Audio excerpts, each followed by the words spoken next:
Season 5 of Step by Step is brought to you by Route.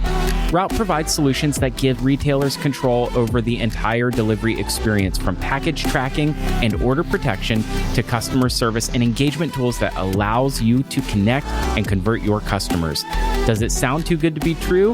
Well, it gets even better because Route is giving away $100 gift cards to merchants listening to this podcast. Stick around to the middle of our episode to find out how you can participate in this offer.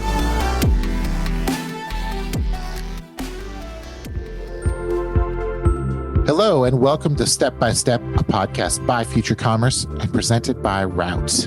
I'm Brian. And I'm Philip, and this is Season 5 of Step by Step. You are listening to Episode 2 of 5. So if you are just jumping into this series midway through, I suggest that you go back and listen from the very beginning. You don't want to miss a single thing. What are we covering this season on Step by Step, Brian? Well, the world is changing, Philip. That's right. Changes. That's what we're seeing right now. I'm actually not that old. I don't know why I referenced that. Where did that come from? I don't know. But the world is changing in a really big way, and Amazon is driving most of that change. It's true. At least in our world of commerce, Amazon is setting the bar for brands to have to meet new customer expectations. Amazon is manifesting out of nothing, it appears, or just lots and lots of money that Jeff Bezos is sitting on, or not. I don't know where it's coming from. Whatever, however it's here. Things are changing. That's right. But the thing that is also changing is that the world around Amazon, like the outside of Amazon e-commerce ecosystem, has evolved and matured to where brands of all sizes can actually deliver on the Amazon level expectations that your customers have of you. So if you're a small and medium-sized business, if you're a direct-to-consumer startup, if you're an independent retailer, or if you have a lifestyle e-commerce business, you can actually deliver at Amazon level. And we're going to teach you how to do that step by step in this season. We're on episode 2, and today we are sitting down to answer the question, can product returns build my brand? And I learned so much in this episode, Brian. I learned what reverse logistics means. I've only heard it like 200 times, but like, what is you know that like Parks and Rec meme where it's like, you keep saying reverse logistics, and I'm like, at this point, I'm too afraid to ask like what that means. Exactly. I actually had someone tell me what it meant in this episode, which is great. But you're going to learn how important returns are to ensuring customer loyalty and retention. But you're also going to learn that your brand, you can have packageless, printless returns. It's possible. Yes, that's so cool. It's so cool. Any brand can have this. It's kind of amazing. I wish more brands had this, and that's why I'm so happy to see this episode come to life. And on this episode telling us this, we are about to listen to David Sobie, CEO and co-founder of Happy Returns, and Zach Goldstein, CEO and founder of Public Rec. With that, let's dive right into the content. Today, we have two guests with us, two incredible guests, David Sobie, CEO and co-founder of Happy Returns, and Zach Goldstein, CEO and founder of Public Rec. Welcome, David and Zach. Thank you. Thanks. Super happy to have Zach, you. I'm living in a post-COVID leisure wonderland, which Public Rec has personally outfitted at least part of it. I'm a big fan of the brand. This is a huge get for me to get you on the show. So thanks for coming. Oh, cool. Cool to hear. I appreciate you having me. I'm excited to talk. Yeah, whereas I only dress in formal wear. No, just kidding. Brian has taken COVID black tie. It's very awkward. But he's redefining what formal wear is in the new era.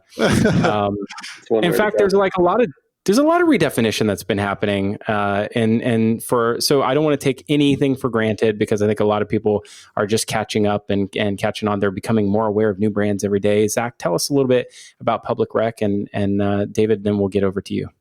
Yeah, we're a leisure apparel brand. Started about 5 years ago. We started with the all-day everyday pant. It's a nicer fitting looking pair of sweatpants that come in a waist and an inseam size, so they fit better. I started the brand kind of to solve my own problem. Sweatpants never fit me well, either being too long at the bottoms, too narrow at the waist, always, being baggy. And so had the idea of how do we make a nicer fitting looking pair of sweatpants that you can feel good about wearing outside of the house. And that was really the start of the brand, and kind of how every garment has evolved since is really just updating your old sweats, whether it be sweatpants, sweatshirts, old type of leisure wear, and using new performance fabrics and nicer designs and fits. And yeah, it's been going well ever since. Congrats on the success. And David, I hate to be that guy, but if you don't like your Public Rec, Happy Returns helps send it back, right? That's correct. Yeah. Tell us about Happy Returns. So as you probably have guessed from the name, if you're not familiar with the company, we tackle the painful challenge of returning products purchased online. So our mission statement is, and it's kind of a funny one, but we aim to make returns beautiful. And I always say, similar to that old saying, beauty's in the eye of the beholder. Beauty means something different depending on who you are with regard to an e-commerce return. So if you're a shopper, a beautiful return is one that's friction-free. There we enable box-free, contact-free drop-off at a network of about 2,600 locations around the country. If you're a merchant, if you're like Zach and Public Rec, a beautiful return is, it's one that doesn't happen first. So there we try to convert refunds into exchanges to help brands retain more revenue. But either return or exchange, the item has to get back. And so, a beautiful return is one that's low cost. And then last, we think about the planet. A beautiful return for the planet is one that doesn't involve cardboard, that uses the least greenhouse gas possible. And so there's a whole sustainability side to what we do, which is largely driven not by shipping items in reusable totes rather than single-use cardboard. Ooh, I love that. What a beautiful way to look at returns. I actually happen to hate online returns, so this is all super compelling to me. This is the guy who had like 6 mattresses last year. Yeah, it was awful. Brian, it was the worst. It was awful. No cardboard was harmed in the returning of 6 mattresses. Brian. That's true. That's a good point. It wasn't. Well, today I'm so excited to have you both on because we're talking about how a brand can compete with Amazon here in this season 5 of Step by Step by Future Commerce. And so are we in the age of Amazon versus the rest of the world now? How do you as a brand think about Amazon today? And maybe how do you think your competitors and other modern D2C brands like Public Rec look at Amazon? As far as a product standpoint, we spend, years focused on just one product to make sure it's different and better than what's out there today, and feel like, at least for now, that hasn't been where Amazon is focused. So from a competitive standpoint, at least today, we don't look at Amazon as competing with us in terms of the product offering. It's more so in the customer experience and the precedent that they've set for our customers. And, if Amazon's offering 1 or 2 day shipping for free, that's something that we have to be considering is, here's what Amazon ships in. Can we beat that, match that? How does that work for our business? And so that's at least how my perspective on how we think about Amazon as a competitor. And it's possible, right today, more than now than ever before. It's more possible today than ever before to actually compete on those consumer expectations, right, Zach? And what would you say is one of the harder parts of competing with that expectation? Is it shipping speed? Is it fulfilling on the product quality expectation? Give me a little bit of an insight onto how you have come to terms with the fact that your customers have expectations of you that you didn't set with them. Yeah, I think it's shipping speed for sure. How quickly will I get my product? I think it's how how easy is the checkout experience, and how easy Amazon has made that. And some of that is a little bit out of my control, our brand's control. At least for today, we use a lot of what Shopify has built for us, and Shopify's done a good job in their checkout experience. So we are a bit beholden to Shopify's checkout, which I think is good and getting better. And then we also look at the returns experience, of course, for sure. And I know we'll get to it at some point, but just partnering with Happy Returns was something that has really upgraded our return service, and a partnership we've been super super happy with. Definitely agree that that's a huge part of the benefit of Amazon is that returns process. David, I'd love to have you weigh in here as well. Like, what role does Amazon play right now, and how should brands be thinking about Amazon as they bring their products to market? Yeah, well, I think what Zach described in terms of Amazon setting sort of the service bar, I think is right. The lens we view the world through is obviously returns and exchanges. And if you take a look at what Amazon has been doing over the last several years, it's really been driving shoppers to box-free in-person return drop-off.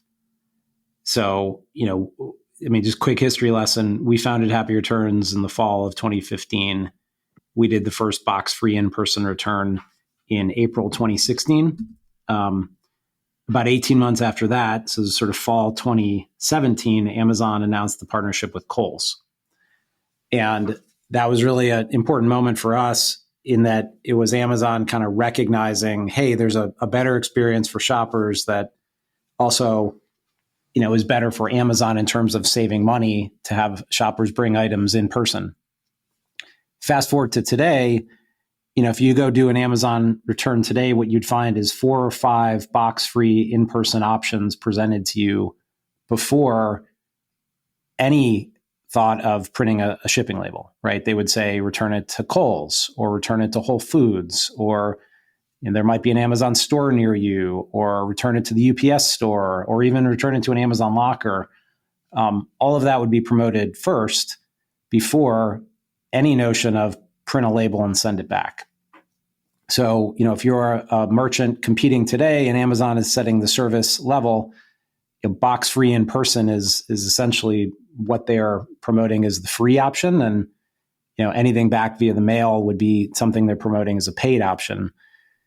So it's been good for our business in the sense that, this is exactly, the service offering that we invented. This is what we enable. And I think it's becoming table stakes for e-commerce the same way free shipping outbound, became table stakes, is this idea of a friction-free process for shoppers. Ooh.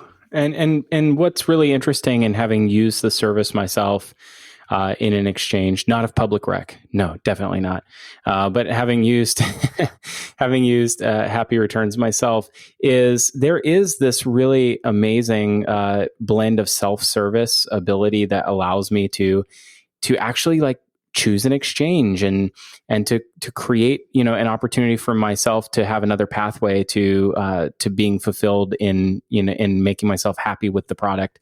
And so I do think that there's this unsung hero of that customer expectation of returns, is that not all returns actually end in a return. Many times it's just trying to course correct or make an exchange for a different product. Create another opportunity for them to be happy and satisfied. And I think that that's so often overlooked in this conversation. I think that was a really brilliant point you made. I'm glad you brought that up. We try through software to recreate the experience of walking in a store. And what we think about is if you walked into a store to say, hey, I have a return to do, the store associate wouldn't respond by saying, great, here's your money back, right? The store associate would respond by saying probably something like, oh, I'm sorry it didn't work out. Why didn't it work out? Because, what stores are trained to do is to satisfy shoppers. And, a return means something didn't work. And so maybe it's size related, maybe it's color related, right? But they would try to collect some information from you as the returning customer to try to make sure you walked out with something, right? But we think about that exact same process just via software. When you come, the way our flow works is that the shoppers authenticate themselves. Typically this is using an order ID and a zip code. They can select the items that they're returning. And then literally our software says, sorry, it didn't work out. Why are you returning it? And then based on the input that they get, based on their return reason, we'll try to propose something they would want. And in the categories where we spend a lot of time, which are things like apparel and footwear, there are a lot of size related returns. There are a lot of kind of color and style related returns. So, hey, I love the shoes, but they were too small. Well, software should be able to tell you if the next available size is available. And so if you're returning in the 7s because they're too small and the 8s are available, well, make it easy, right? And that's really kind of what we're trying to do with regard to converting refunds into exchanges, is just make it easy for shoppers, right? The same way if you walked into a store, the store associate would try to make it easy for you to walk out with something. I love that term, make it easy, because I feel like that's everything that Amazon's ever tried to do with online purchasing, right? They've tried to make it easy for customers, make it convenient for customers, make it fit into their lifestyle. And so, and I think kind of going back to what Zach was saying about, what's important when you're going to market and you decide to sell apart from Amazon, or maybe, addition to Amazon, and you build that own channel out, and having that experience that customers can rely on, that feels comfortable, it feels easy, it feels like it's an experience that they want to engage in, and it's an experience that Amazon has sort of set for them, and that they kind of expect out of brands. Now, we're seeing. I just want to interject there too. You've said easy a few times. I love that because easy is not brainless. Right. Which is what I think. I think a lot of folks feel like they have to index on having this really slippery checkout, and where it's just going to force you down into buying something as soon as humanly possible. But they've sort of misconstrued the benefit of having a quick checkout. It's got to be easy, but it doesn't have to be mindless. That's a really good point. So what I think I'm hearing is that it's not just about product. It's about experience, overall experience, right? And that experience is being made possible by a whole host of technologies and services like Happy Returns, like Shopify, like some of the other platforms that are on this series, like Octane and Route, and so on. And so I think there's a tech stack that we're being able to create now. Yeah. That is a modern commerce operating system, right? Like it's exactly. The operating system of e-commerce. So I'm curious. Yeah, I was going to redirect to Zach too. Go for exactly. it. I was going to say, Zach, what's the stack that you've built, and and tell us about like how these technologies have helped you sort of scale to this experience level that you maybe you weren't able to reach before, or that your customers now expect. That's almost an unreasonable level of expectation that has just happened in the past few years. Yeah. We're using Shopify for our site. So that's a lot of the back end for us. We're using Happy Returns for our reverse logistics. We're using Zendesk for our support. We also use Gorgeous for our support in a different capacity. So we have both of those offerings. Yeah, those are the main ones that stick out. We use Narvar as well for customers once they purchase to track their package. Yep, those are the main ones. And those are all so very they're vital because they're customer facing, right? And that's when you think about our prior series, Brian, the customer experience and being proactive. Having the right technology integrations is key. I'm curious, Zach, too, how how integrated are those systems into every other piece of the customer experience? Like, do you have people living in multiple pieces of software that manage the CX part of the business for public rec every day? Yeah. I mean, we have a few different people overseeing that, and like something that sticks out to me that I just think is interesting in the space is like all of this software has evolved so much over the last 3-5 years. When you think about some of the earlier direct-to-consumer brands that started, like a Bonobos, like I don't think a lot of this was available to them, and a lot of this has been born out of all of these brands starting, which I just think it's super interesting, and it has really improved the customer experience for brands to use these softwares and as we talked about earlier, try to compete with Amazon's experience. Yeah, it's a really good point. Like, it used to be that you had to own more parts of this process instead of partnering with third parties. Yeah. And now you're looking at,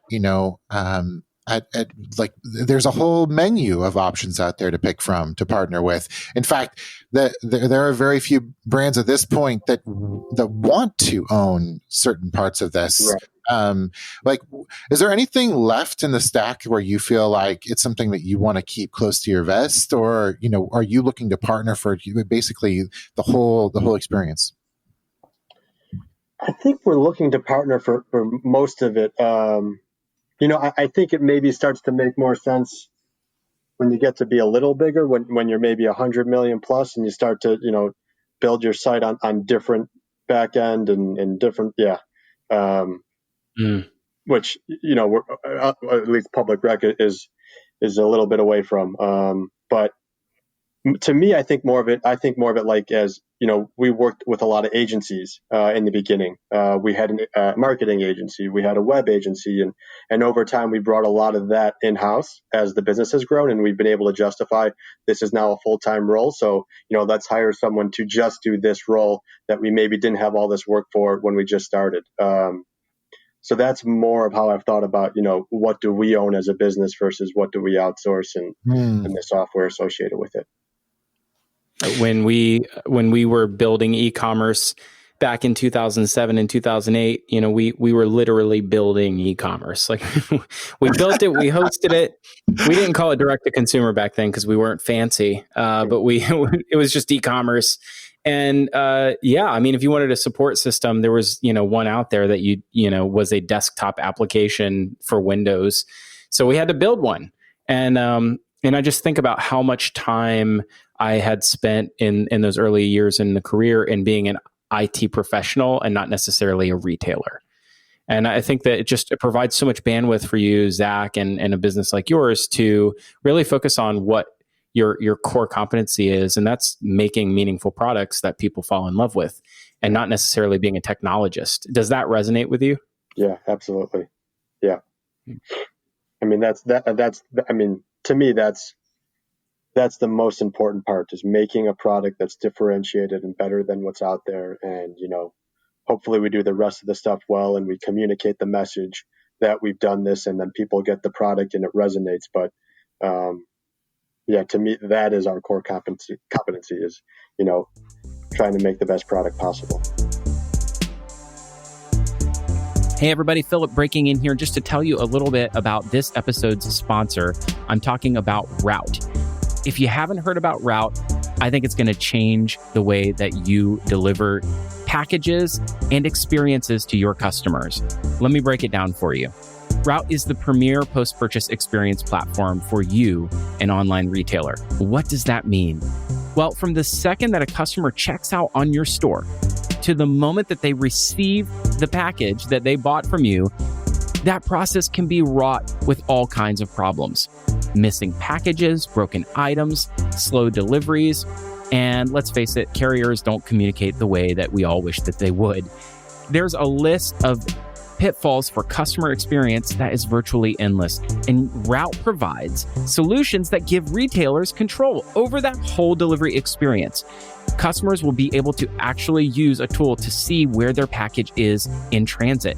You'll get order protection that gives your customers confidence and saves you money on your bottom line to keep from having to reship products that just didn't arrive or are lost in transit. You'll have customer service automation that allows you to save both time and money by being proactive in the way that you manage the experience of the post-purchase process. And finally, you're going to have engagement tools that allow you to connect and convert your customers over and over again. Route is only 2 years old, but they're already trusted by over 8,000 retailers all over the world. And the best part, it's completely free. F-R-E-E, free as in beer. Is it too good to be true? Kind of. Well, Route is giving away $100 gift cards to merchants that are listening to this podcast episode right now if you just book a demo. That's all you got to do. So go ahead. What are you waiting for? Go over to go.route.com/futurecommerce and tell them Philip sent you. Get that $100 gift card. That's go.route.com/futurecommerce and get your demo today. What are you waiting for? You're going to take your customer experience post-purchase process to the next level. That's go.route.com/futurecommerce and get that $100. Put it in your pocket and tell them that you heard about it on Step by Step Season 5. Let's get back into the show.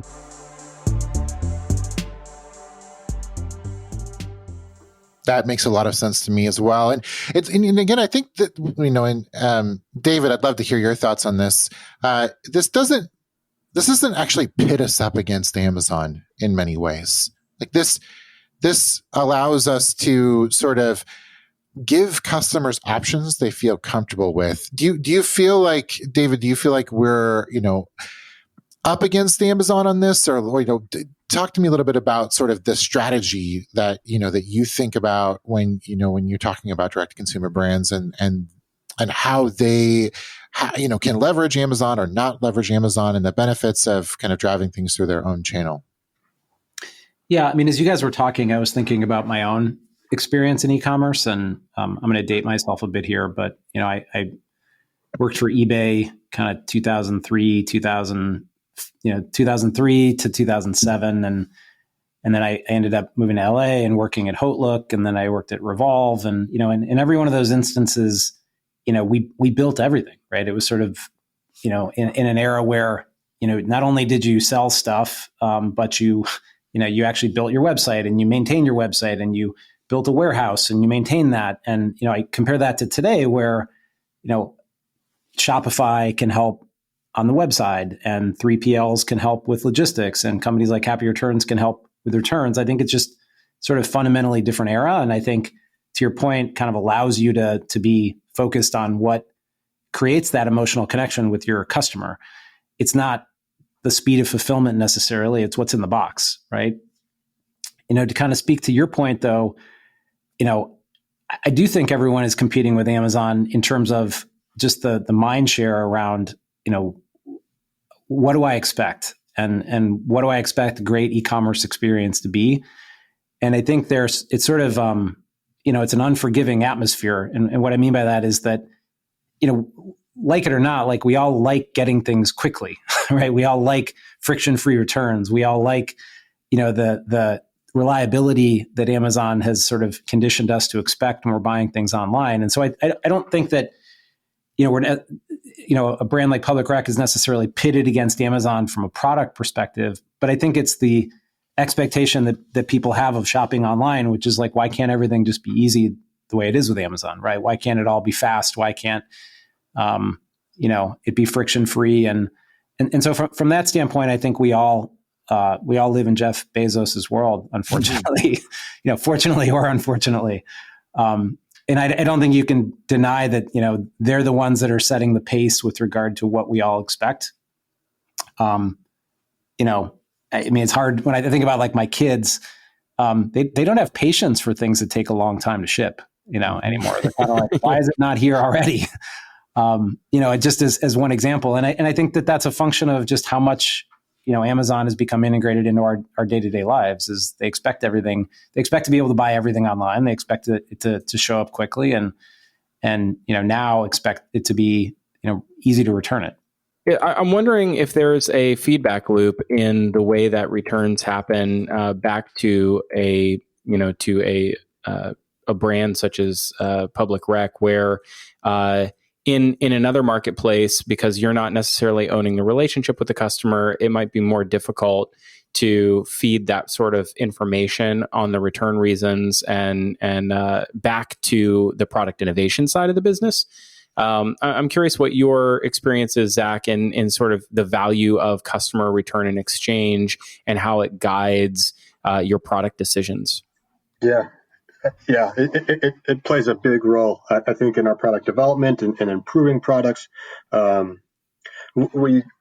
We started partnering with Nordstrom earlier in the year, and we've been selling through them. And candidly, we don't have much visibility into what their returns look like or how customers are receiving the product. And so, really, the only way we know about the performance of our products, or what customers think, is returns, exchanges, feedback that they leave us, reviews that they leave on the site, and all of that comes from customers purchasing on the website. Like, even if a customer is purchasing through Nordstrom, and whether they like or dislike the product, we don't hear any feedback in terms of any sort of review or, I think being able to sell directly to the consumer and, get the feedback right away on this fit well, this didn't, this thread came undone. And then we see, maybe this thread came undone in the same place multiple times. Let's talk to the factory about why this is happening. All of that has helped us kind of improve the garments, and also informed us on what our customers want to see next. When we hear feedback of, I like this pair of pants, but if it was, a jogger or feedback like that, it helps inform how we think about building out our product offering. So all of it is super helpful to own the relationship with the customer. That's really cool. Yeah, I was just thinking about reviews and the role that they play in this whole process, and back to something that you were saying, David, as well. That it's really interesting to me that there's so many reviews out there that you can go read, and I think this plays into the whole process of improving that experience. But there's so many reviews that are low stars, just due to shipping time and or return policies or things that don't have to do with the product. And so I think it's really interesting how a bad purchasing experience can impact purchasing and view of a company in the future as well. Thinking about what you just said, Zach, have you experienced any of that kind of feedback that has driven you to improve your whole buying experience? Yeah, you mean like the return experience, or just in general, return experience and or other places? Yeah, absolutely. I mean, for what we get, reviews on the experience with Happy Returns constantly about people being satisfied with the experience and really enjoying it and how convenient it was. And, so that's been super encouraging as we've partnered with them to hear the feedback from our customers of how they enjoy the experience. And I think it just frees them up to want to come back to us and to feel good about, I'll give this product a try. If I don't end up loving it, I know that the returns process is smooth and something I'm comfortable with and enjoy. So, I'm more willing to try more products with Public Rec.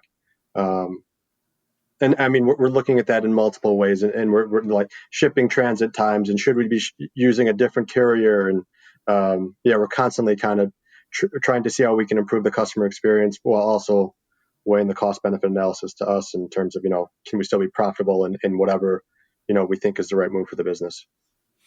Yeah. And I was just thinking about how damaging a bad experience can be. And then obviously things have gone so well for you guys with Happy Returns and some of the other technologies you picked. But I would imagine that customers are, constantly thinking, well, if things go poorly with this experience, I'm just going to go use Amazon. They're running cost benefit analysis, maybe not consciously, but subconsciously, against Amazon all the time. Was it worth it for me to go buy this from Amazon or off Amazon, or should I have just stuck with using Amazon to do this, to make this purchase? It just, I would imagine we're seeing psychological changes right now with consumers that everything is being weighed against the experience that they have with Amazon purchases, which is why 50% of US purchasing online is with Amazon. The,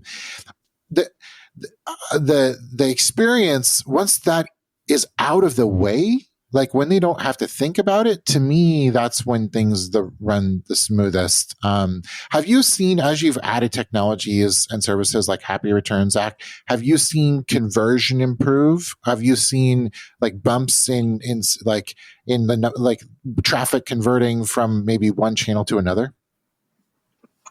That's a good question.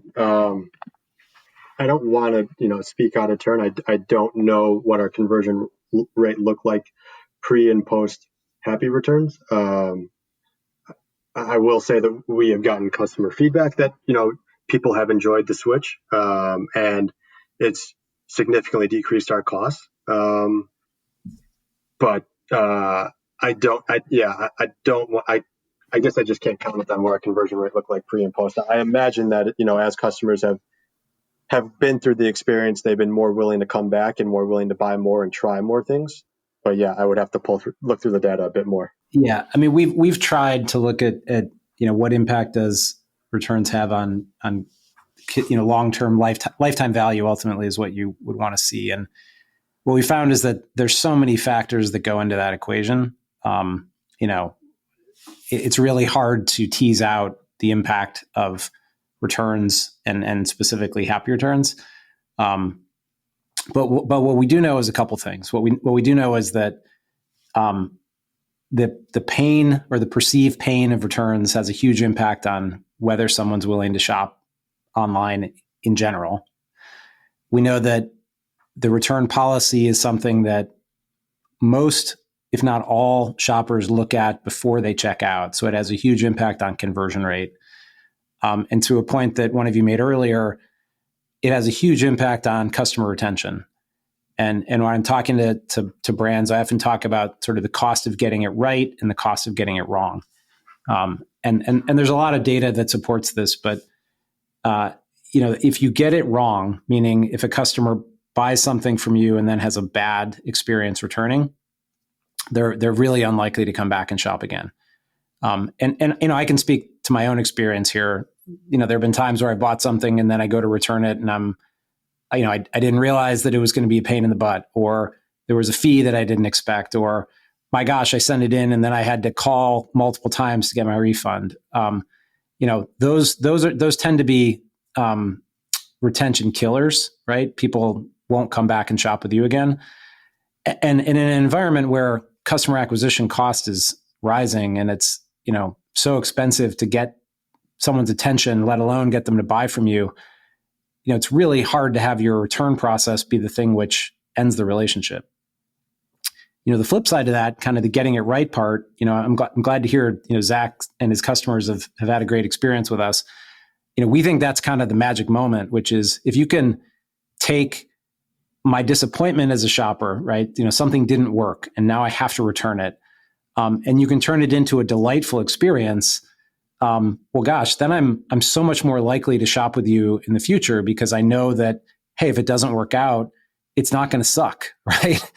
And let's be honest, returning via the mail just sucks, right? I mean, no one wants to deal with printing labels and no one wants to deal with boxes and no one wants to deal with the hassle and the weight of, checking your credit card statement to make sure the refund came. It's really that becomes an opportunity to create loyalty with shoppers where they're more likely to say, hey, this thing didn't work out. I think customers are willing to give e-commerce merchants the benefit of the doubt, which is like, hey, I wasn't able to try it on, or I wasn't able to, or maybe I bought multiple sizes and I'm returning the ones that didn't work. So, there's a fair amount of, I think, understanding that returns are part of shopping online. Where I think there's no tolerance is if this is a bad return experience, I'm not going to shop with you again. If it's a good experience, then I'm more likely to shop with you because I know it's not going to be terrible if it doesn't work out. And I think it's, if there's one kind of counterintuitive challenge that we've had in building our business, it's this idea that, making returns easy is good in the long run, right? Because I've had plenty of conversations with merchants that are like, wait a minute, why would I want to make returns easy? Isn't that going to increase my return rate? Isn't that going to, be more costly for me? And the answer is no, it's not. What it's going to do is it's going to improve the retention of these customers, because returns, nobody makes the decision, am I going to return this because of how easy it is? People make a decision, am I going to return it based on their love for the product, right? Or the fit of the product, or, and it's sort of like two separate decisions. One is, do I want to keep it or not? And then the other is, how mad am I going to get if this process is tough?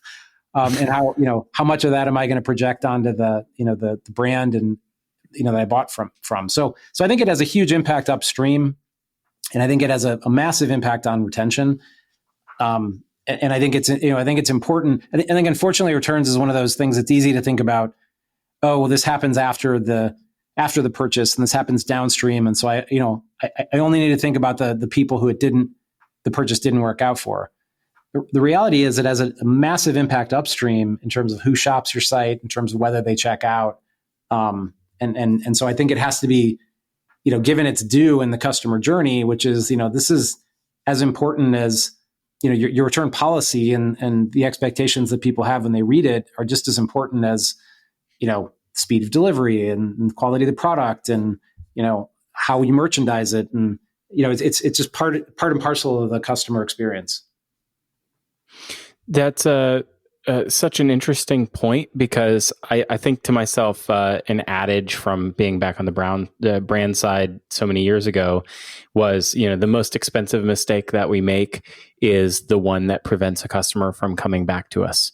And that's, when you think about it in terms of engendering trust and creating, a dare I say, a lifelong relationship with the customer. CLTV is my favorite metric, by the way, because most people track lifetime value on a 3-month horizon and not over the lifetime of anything. But I digress on that. But the interesting impacts of these multiply by zero effects of, like, you could do everything right, but if you do returns wrong, it nullifies all the other work that you've done. You can have a stellar product. If someone is stuck with it, then the likelihood of them returning is much lower. And this is where I cough and go Lululemon, and that's all. I'll just leave it at that. Yeah, no, I mean, I've got some stuff in my closet that I didn't return it because it was a pain in the butt to do it, or there was one in particular I'm thinking of where I didn't realize there was a charge, and so I was like, well, I'll just keep it, right, rather than paying you for the rights. But I look at it, I look at it every day, right? It's like every day I'm reminded that I'm not shopping at that merchant. It's like a totem of a mistake that they made. I'd love to get some sort of, as we are closing up on our time, I'd love to get some sage advice from two brilliant operators.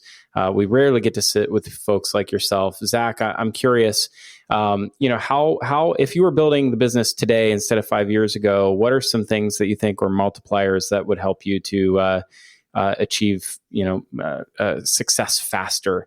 Or scale faster, or avoid some pitfalls along the way that you could give to those that are listening now? Good question. At least for me, in my experience, I kind of wish I had hired a bit sooner, and I think we would have moved a bit faster. The one other thing I'll say is just starting a company and my expectations coming into it, and having a background in finance, I kind of always felt like, I'd be pretty good at understanding the costs and how long things would take. And so, I'd constantly hear things are going to cost more. They're going to take longer than you expect. And I'd be like, okay, I'll put in a budget for however long I think it's going to take or cost, and add something to that just to, protect my downside. And things always ended up, costing more and taking longer than whatever I could predict. So I guess that's just, I don't know how you manage against that other than to be okay with that expectation and maybe, have the resources that, to afford yourself to have some room there when things end up taking longer or costing more. Well, thanks for that, Zach. How about you, David? I'm curious. What's some sage advice that you can give a business operator that might be looking to make their business scale, and maybe how returns plays into that?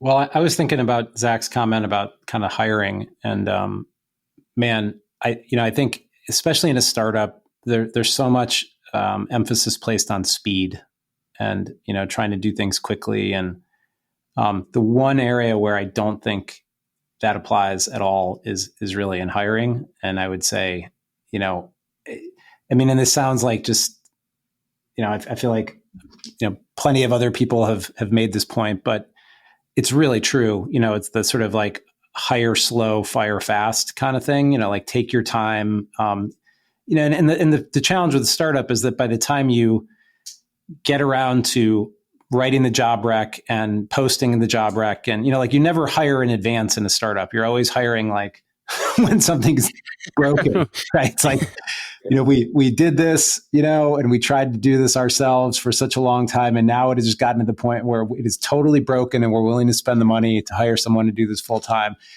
So at that point, you're really impatient to fill the role, right? And we've had times where I'm like, and I think I may have even said this in hiring discussions, it's like, does the person have a pulse? Do they want to join? Okay, great.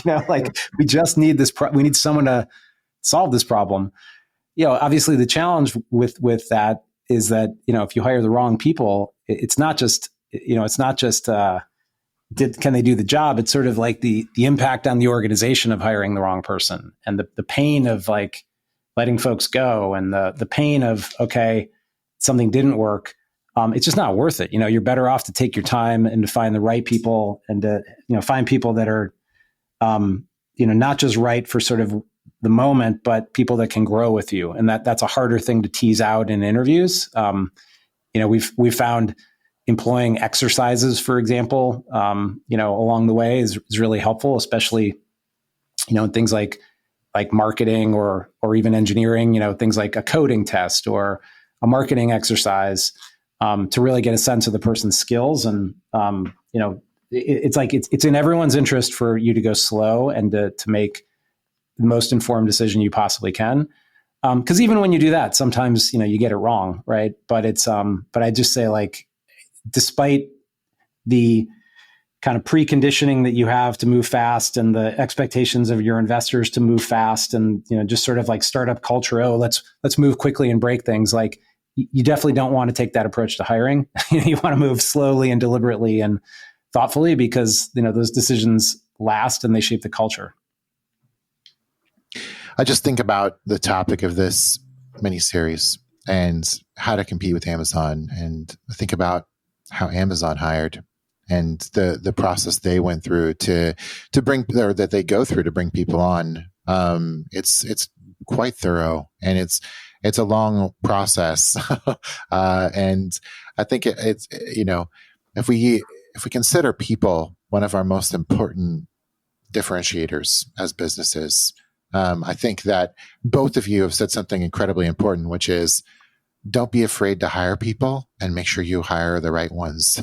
And I think that's a great way to wrap up a show about how to compete with Amazon in 2021. Thank you both so much for joining us. Thanks for having me. Yeah, thank you. Hey, thank you so much for listening to this episode of Season 5 of Step by Step. And it was brought to you by the fine folks at Route and all of their partners who actually made this possible. And just remember, Route is the premier post-purchase experience platform.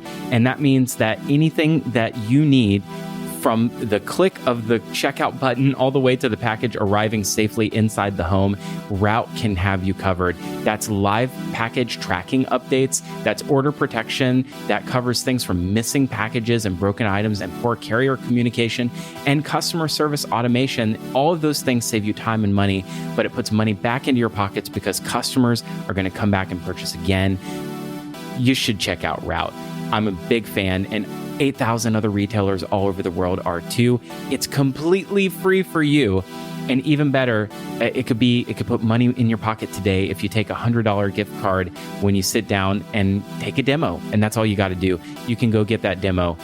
Go get it right now at go.route.com/futurecommerce. Go get the demo today at go.route.com/futurecommerce. Other episodes can be found at futurecommerce.fm. Drop us a line and email us. Tell us what you think at hello@futurecommerce.fm, and subscribe to our Insiders and the Senses newsletter that come out every Tuesday and every Friday. You can get that at futurecommerce.fm/subscribe. Thank you so much for listening. to step by step.